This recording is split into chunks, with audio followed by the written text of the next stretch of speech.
Hello കൂട്ടുകാരെ, നമസ്കാരം. എൻ്റെ നാട് രാമനാട്ടുകരയുടെ ഒരു പുതിയ വീഡിയോയിലേക്ക് നിങ്ങൾക്ക് ഏവർക്കും സ്വാഗതം. കോഴിക്കോട് ജില്ലയിലെ രാമനാട്ടുകര നഗരത്തിൻ്റെ ഹൃദയഭാഗത്തായി സ്ഥിതി ചെയ്യുന്നതും സ്വാതന്ത്ര്യ സമര സേനാനിയും ഗാന്ധിയനുമായ ആദരണീയനായ കെ രാധാകൃഷ്ണ മേനോൻ എന്ന രാധേട്ടൻ 1957 സ്ഥാപിച്ച ഒരു എയ്ഡഡ് വിദ്യാലയമാണ് സേവാമന്ദിരം പോസ്റ്റ് ബേസിക് സ്കൂൾ. ഗാന്ധിജിയുടെ ആശയങ്ങൾ മുറുകെ പിടിച്ച് ജീവിതം നയിച്ചു 2007 വർഷത്തിൽ നമ്മോട് വിട പറഞ്ഞ രാധേട്ടൻ്റെ ഈ സ്വപ്ന വിദ്യാലയം ഏറെ പ്രത്യേകതകൾ നിറഞ്ഞതായിരുന്നു.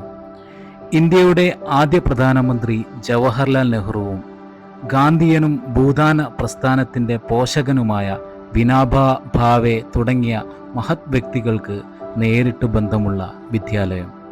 അതുപോലെ തന്നെ കോഴിക്കോട് ജില്ലയിലെ തന്നെ ഏറ്റവും പഴക്കം ചെന്ന സ്കൂളുകളുടെ ലിസ്റ്റിൽ ഇടം നേടിയ വിദ്യാലയം.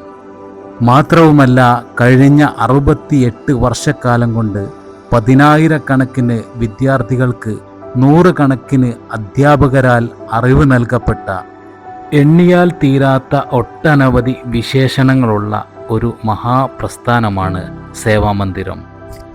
ബാല്യത്തിൽ നിന്നും കൗമാരത്തിലേക്ക് ചുവടെടുത്തു വെക്കുന്ന കാലഘട്ടങ്ങളിൽ ഇവിടെ എത്തിച്ചേർന്ന രാമനാട്ടുകരയിലെയും പരിസര പ്രദേശങ്ങളിലെയും ഒരുപാട് പൂർവ്വ വിദ്യാർത്ഥികളുടെ സുന്ദരമായ ഓർമ്മകൾ തളം കെട്ടി നിൽക്കുന്ന വിദ്യാലയം. ഗുരുനാഥന്മാരെ സ്നേഹത്തോടെ ഏട്ട എന്നും ചേച്ചി എന്നും അഭിസംബോധന ചെയ്യുന്ന വിരലിൽ എണ്ണാവുന്ന വിദ്യാലയങ്ങളിൽ ഒന്ന്.